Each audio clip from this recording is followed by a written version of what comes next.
If you've ever debated a religious fundamentalist, you automatically know how annoying it is. And you probably also know that you're not going to get very far in talking to them. Today I had a little bit of a debate with a fundamentalist Christian on Facebook, and the topic was around hell and free will. And I was trying to explain to him that it is not compatible that we would have free will if God is all knowing and omniscient.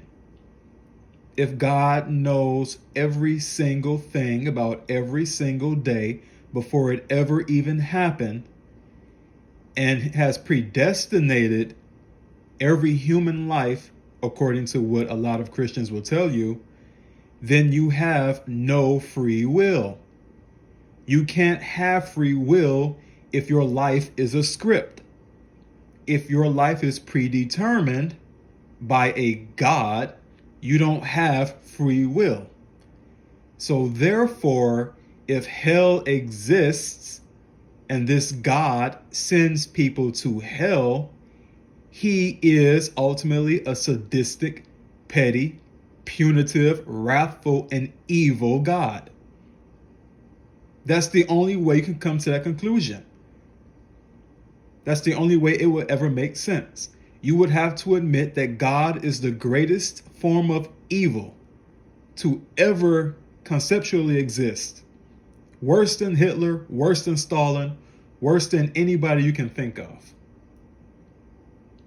I don't understand the psychology of people who feel it's perfectly fine to worship a deity who they believe burns people forever in fire. I just don't get it.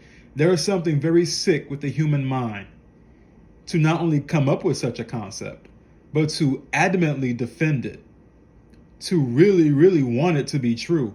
There is something very wrong there. And I say that as a matter of fact because I was a Christian. I was a Pentecostal. I believed in hell more than anybody else. And the reason I did is because my psychology was fucked up. I wanted hell to exist so God could extract vengeance on people I didn't like. You'll never hear a Christian admit that to you, but that's really what's behind it. They want God to torture their enemies. They want some form of retribution against the people that they don't like. And that's really what it comes down to. A petty need for vengeance. A petty need for retribution at all costs. I explained this thoroughly to this man, and by the time our debate ended, he gave me not one single argument that could refute anything I said to him. Not one. As a matter of fact, the last comment he left to me was that hell would be justice, that hell will be a form of justice. And I said to him, there is no justice in burning someone for eternity. There is no correction that comes with that. That is just punitive judgment. That is punitive wrath with no purpose. It would have been one thing if you had said, like the Catholics, that there is a purgatory or something like that. At least then you would have more of a truck with it, because you're saying that they'll be able to at least get out after they've learned their lesson. And even then, it's a shitty thing because you're going to burn somebody for general ignorance and some misunderstandings that they had in their human life and misdeeds. But you're going to burn them for that for hundreds of years. Even then, it's unjust. Because punitive punishment does not correct the wrong. It is simply punishment. There is no correction in that. There is no justice in that. There isn't.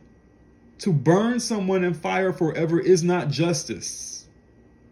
You have not undone what that person has done in their life. You have not caused that person to change their way.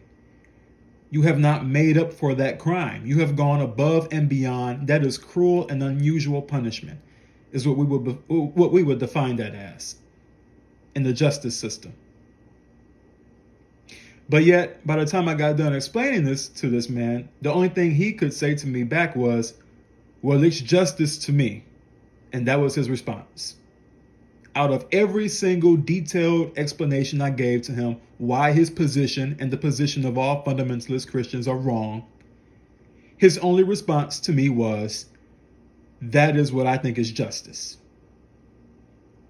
So if his daughter or his son lived a life of 80 years and for whatever reason they weren't a Christian, they didn't do the right thing, and then they died, and God burns them in hell forever, I would be very curious to see his reaction about that.